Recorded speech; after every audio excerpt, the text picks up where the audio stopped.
Friends, smart education academy के इस video में आप सभी का स्वागत है। देखिए, जब आप ऑप्शनल ज्योग्राफी की प्रिपरेशन करते हैं तो दो मैगजीन बहुत ज्यादा चर्चा में रहती हैं। पहली है आपकी डाउन टू अर्थ और दूसरी है ज्योग्राफी एंड यू। तो पिछले वीडियो में हम लोगों ने जो हमारी डाउन टू अर्थ मैगजीन है उसको कवर कर लिया था, और आज का ये जो वीडियो है इसमें हम लोग ज्योग्राफी एंड यू मैगजीन को कवर करेंगे। अब देखिए, ये जो ज्योग्राफी एंड यू अभी मैं आपसे डिस्कस करने वाला हूँ ये जनवरी महीने की है। और ये जो जनवरी महीने का संस्करण था ये आपका प्रीलिम्स स्पेशल था। यानी कि इसमें आपको बहुत सारी ऐसी चीजें मिल जाएंगी जो प्रीलिम्स के लिए इंपॉर्टेंट है। तो यहाँ पर जो चीजें हैं, जो इंपॉर्टेंट चीजें हैं, उनको मैं आपसे डिस्कस कर रहा हूँ।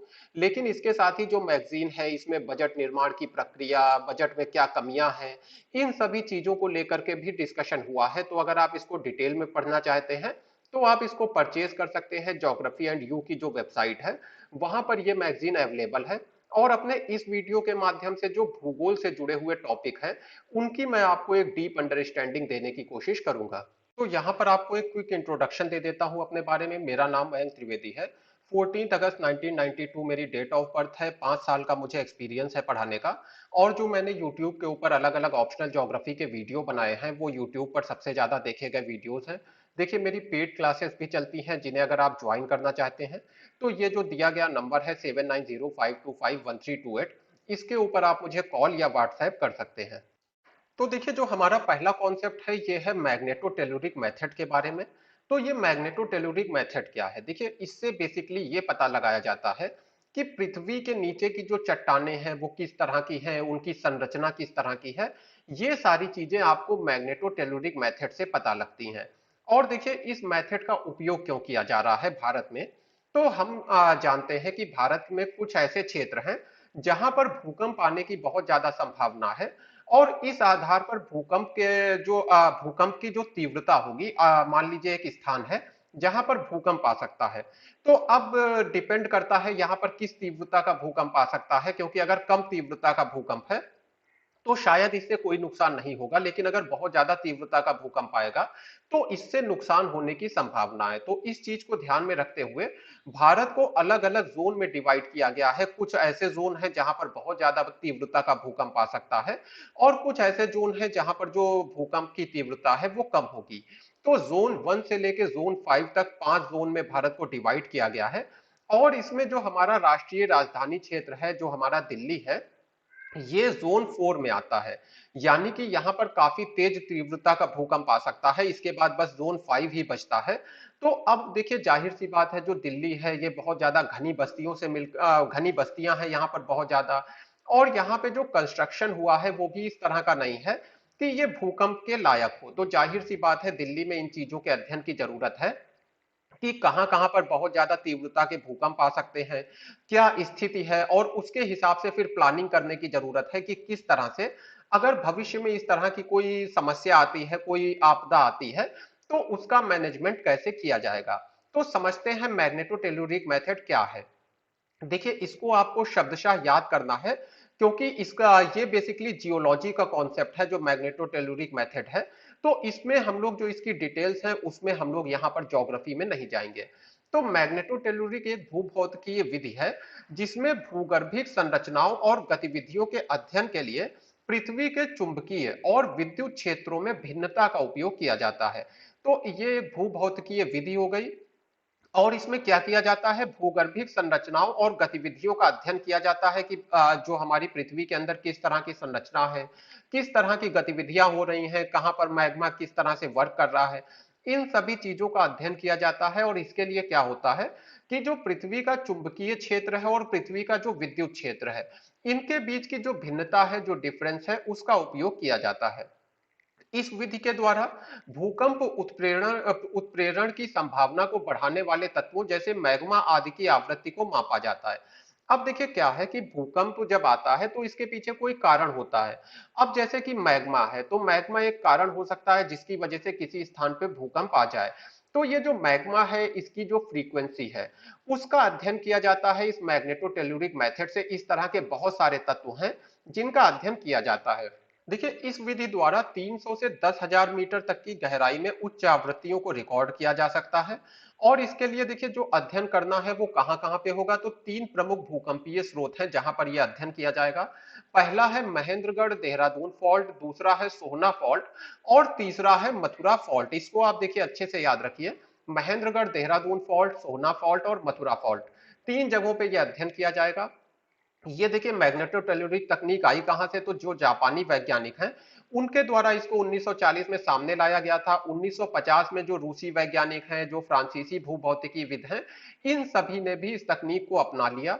भूकंपीय खतरे के सटीक अनुमान के साथ साथ इस जानकारी का उपयोग, तो भूकंपीय खतरे का एक तो यहाँ पर सटीक अनुमान लगेगा कि कहां पर भूकंप आ सकता है, कितनी तीव्रता का आ सकता है।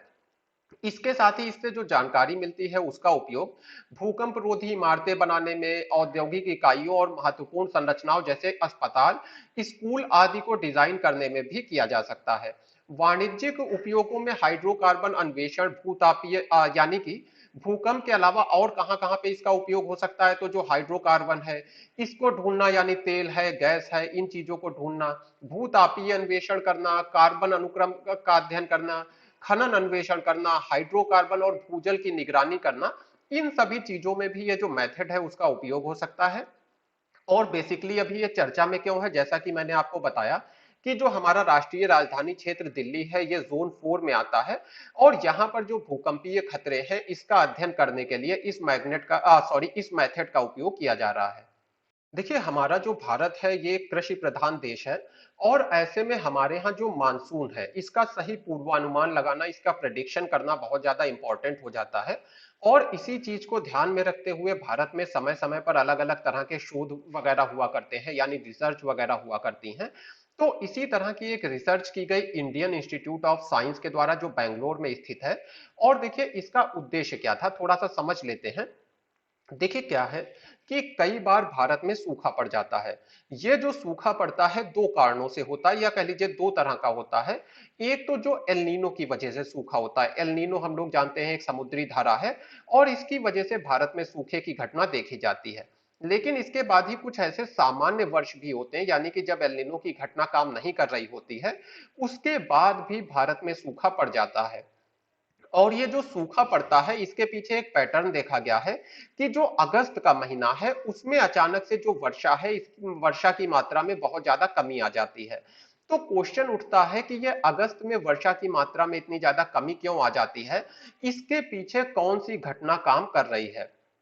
इसी चीज को समझाने के लिए जो इंडियन इंस्टीट्यूट ऑफ साइंस है इसने अभी अपनी एक रिसर्च सामने रखी है। इसी रिसर्च को हम लोग यहाँ पर स्टडी करेंगे।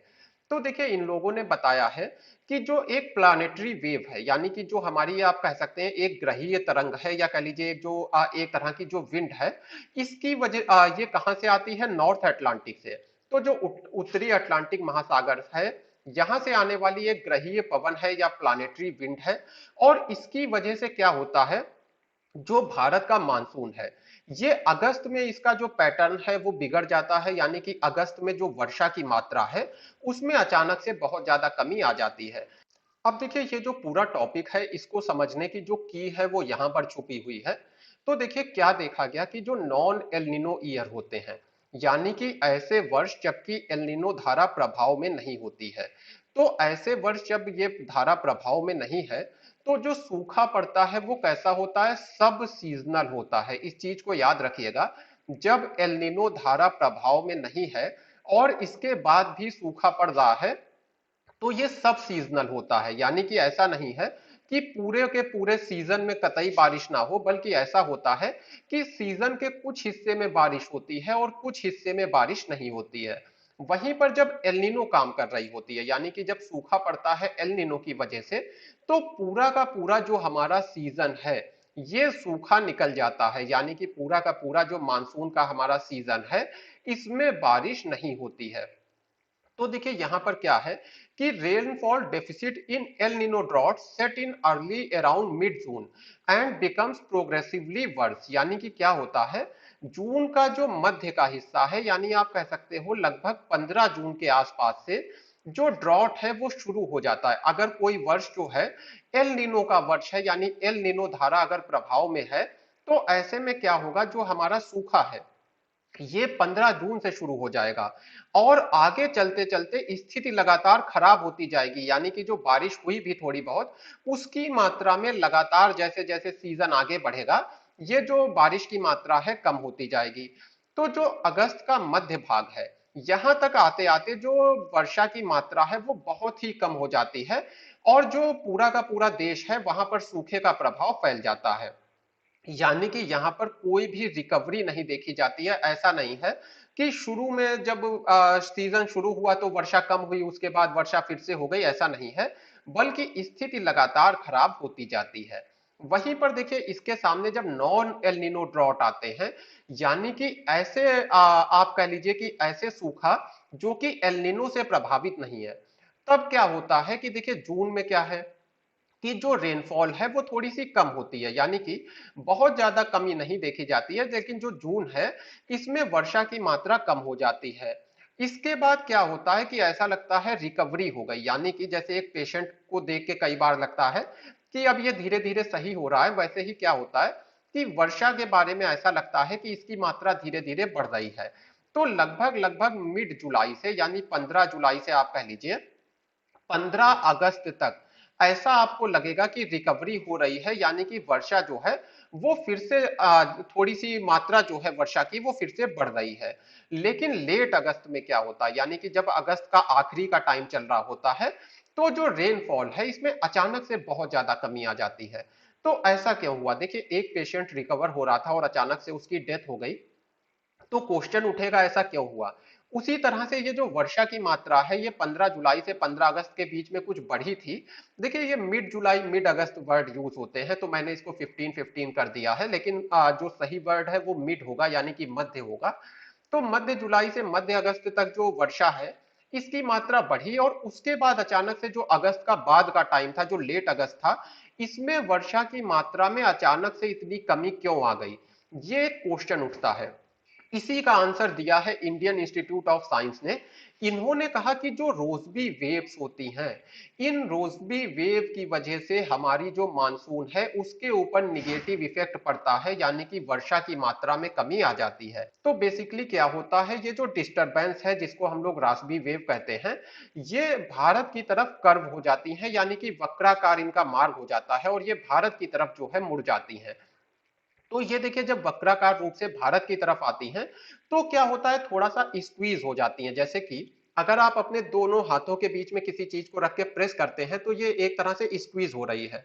वैसे ही ये जो रॉसबी वेव है ये स्क्वीज हो जाती है हमारे तिब्बत प्लेट्यू की वजह से, यानी कि जो तिब्बत का पठार है इसकी वजह से ये रॉसबी वेव स्क्वीज हो जाती है और इससे जो हमारी मॉनसून विंड है इनका फ्लो बिगड़ जाता है। तो एक बार देखिए समअप कर लेते हैं क्या कारण बताया गया। जो रॉसबी वेव है ये कर्व हो जाती हैं भारत की तरफ, और जब ये भारत की तरफ कर्व हो जाती हैं तो इनमें एक स्क्वीज होती है, यानी कि इनके ऊपर आप कह लीजिए एक तरह से प्रेशर पड़ता है, क्योंकि यहाँ पर जो तिब्बत का पठार है वो स्थित है। तो जब ये स्क्वीज हो जाती हैं इसी की वजह से जो हमारी मानसून विंड्स हैं इनका फ्लो डिसरप्ट हो जाता है, या कह लीजिए जो मानसून विंड्स हैं हमारी इनका जो फ्लो है वो कुछ बिगड़ जाता है। तो रासबी वेव क्या है, oceanic and atmospheric Rossby waves also known as planetary waves, तो इनको प्लानेटरी वेव भी कहते हैं रॉसबी वेव को। ये ओशियनिक एंड एटमॉस्फेरिक दोनों तरह की होती हैं और ये कहाँ किस वजह से उत्पन्न होती हैं, तो जो हमारी पृथ्वी का रोटेशन है, जो पृथ्वी का घूर्णन है इसकी वजह से ये रॉसबी वेव उत्पन्न होती हैं। और ये जो रॉसबी वेव है जाहिर सी बात है पृथ्वी के वेदर और क्लाइमेट दोनों को इफेक्ट करती हैं। अब देखिए जो अगली खबर है ये जिब्राल्टर के बारे में है। तो देखिए जो हमारा ब्रिटेन है वो यूरोपियन यूनियन से अलग हो चुका है और जो जिब्राल्टर है ये बेसिकली ब्रिटेन का ही एक हिस्सा है। तो अगर आप देखिए टेक्निकली बात करें तो जब ब्रिटेन अलग हो जाता है यूरोपियन यूनियन से तो जो जिब्राल्टर है उसको भी यूरोपियन यूनियन से अलग हो जाना चाहिए।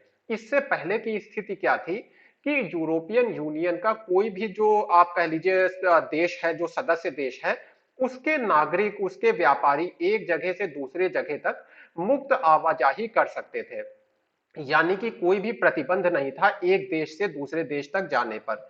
लेकिन जब से ब्रिटेन जो यूरोपियन यूनियन से अलग हुआ है तब से ब्रिटेन इस ये जो शर्तें हैं इससे बाहर आ गया है। लेकिन देखिए जो जिब्राल्टर है उसको लेकर के ब्रिटेन और स्पेन के बीच में एक समझौता हो गया है, क्योंकि स्पेन भी जो अपना दावा है वो जिब्राल्टर पर समय समय पे करता रहता है। तो ब्रिटेन और स्पेन के बीच में एक समझौता हो गया है कि जिब्राल्टर जो है यहाँ पर वैसी ही स्थिति बनी रहेगी जैसे कि पहले थी। यानी कि जिस तरह से पहले जो यूरोपीय संघ के लोग थे वो जिब्राल्टर तक मुक्त आवाजाही कर सकते थे, मुक्त रूप से बिना रोक टोक के आ जा सकते थे, वो चीज आने वाले समय में भी जारी रहेगी।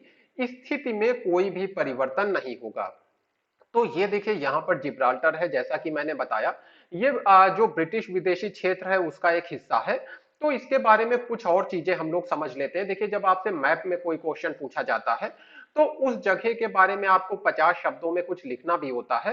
तो ऐसे में आपको जिब्राल्टर के बारे में कुछ चीजें भी पता होना चाहिए। तो जिब्राल्टर आइबेरियन प्रायद्वीप और यूरोप के दक्षिणी छोर पर भूमध्य सागर के प्रवेश द्वार पर स्थित एक स्वशासी ब्रिटिश विदेशी क्षेत्र है। इसका देखिए क्षेत्रफल कितना है, केवल 6,843 वर्ग किलोमीटर। और इस देश की जो सीमा है उत्तर में स्पेन से मिलती है, यानी कि जो स्पेन है उससे इसकी सीमा मिलती है।